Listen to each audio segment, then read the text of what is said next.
Next stop's Imagination Station. Let's see what Mr. Paul's cooking up today. Good morning, kids, or whatever time of the day it is you're watching this, and welcome to Imagination Station for one more year as part of VBS. You know that today's theme, or this year's theme, is the Rocky Railway. So, of course, I got my trusty train whistle here,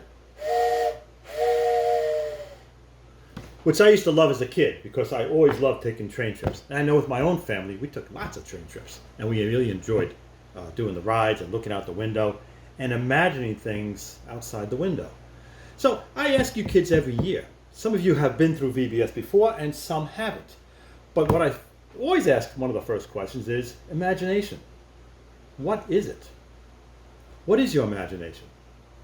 I usually get a few good answers here, but it's your mind coming up with new things, new creative things. Now just think about the world around us. What God's imagination is like. He created the world. He created Earth, the sun, the moon. What an imagination. And we're going to be using our imagination all through this week. So first thing, for those that have been here at VBS before, in Imagination Station, I always start the day with, after asking you about your imagination, a question of the day. And today's question has to do with our friend Ramsey, who you've already met. Ramsey the bighorn sheep. Here I have two pictures. Two young bighorn sheep. And the question of the day today is, a baby bighorn sheep. When it's first born, how soon can it walk and climb and follow its mom? Well, does it take just one day for a baby bighorn sheep to get up and start walking? Or does it have to get a little bit bigger and take 6 weeks to get up and walk? Think about that. 1 day or 6 weeks? If I was to answer this, I was already thinking, I would think it's like around 2 weeks. But not true. It only takes 1 day for a baby bighorn sheep to get up and walk. Did you get that right? 1 day for a baby bighorn sheep. Okay.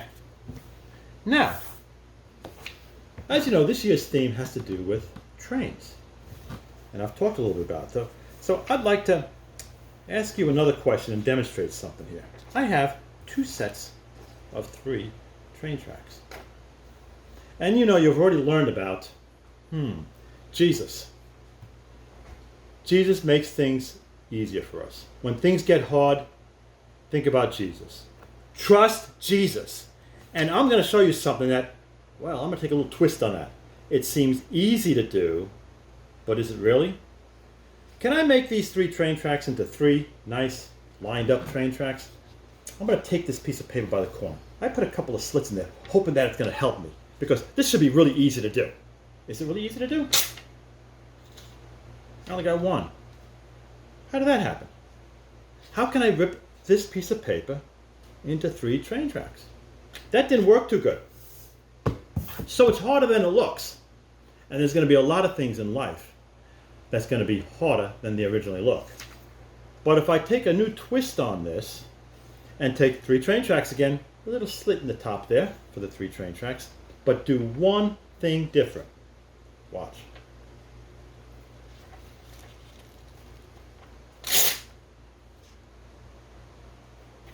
Three train tracks. And the only thing I did that was different is I stuck the middle part of that piece of paper in my mouth carefully, and I got 3 train tracks. So easy, hard, then easy. And Jesus wants us to trust him because Jesus' power helps us to do hard things. So remember that. Trust Jesus. I want to make another demonstration here, which is kind of a cool type of demonstration. I'm going to bring over this ruler here. And I'm going to show you that lifting up things that might be heavy can be easier depending on how you do it. I have here a solid piece of steel. You don't think this is solid? Don't tell my wife that I'm doing this. It's solid. I don't want to hurt her counter. Solid piece of steel here. And I also have here, what is this thing here? This thing measures weight. It's actually used if you're traveling, to measure how heavy your suitcases are. Because planes will charge you more if you have a heavier suitcase sometimes. So I use this to check my suitcase before I go traveling on a plane, which I haven't done for quite some time. So I'm going to turn this on. And I'm going to let it zero out. It already tells me that it's, well, 0 pounds. And then I'm going to put this on the side and I'm going to hook up my weight. And my weight here is on this clip, on this lever, and a pivot. That's the thing that it kind of rolls around. Sometimes we call it a fulcrum. That's a more fancier word though. I'm going to hook up this scale up to my weight here and try to lift this weight. And it's a little bit heavy. I'm lifting it up. Okay. Let's see what it says there. Can we read what it says? It looks to be about 1.8 pounds. All right, but I had to use my whole hand to lift that up. I'm going to put it back down now. Take this off. And I'm going to do something that's kind of like, kind of tricky here. I'm going to move the weight to a different part of my lever. My yardstick. Maybe about halfway down. About halfway down. I'm going to move my weight over. I'm going to hook my weight up. And you can see the weight's in the middle of the yardstick. And I'm going to now lift it up again from the same point. So let's hook up my little scale here. And you can see the weight. It's lifting up off the counter. Okay, so I've lifted it. I'm going to use 2 fingers now. What does it say now? 1.0. 1.0 pounds? Let me try that again. 1.0. I thought when I lifted it up over here it said 1.8 pounds. How can it be almost half of that? Let me try one more thing. I'm going to take my weight off again. And I'm going to lift it at a different point that's really close to my pivot. So let me move my clip here, all the way over here, by my pivot point. And then I'm going to hook up the weight. And I'm now going to lift it again from the same point. You can see it there. Now I'm going to take my scale. I'm going to hook it up to my point here. And I'm going to try doing it with my pinky, okay? There we go. This is just a pinky. Because I got it balanced with my other finger though. And oh my gosh, it's so easy.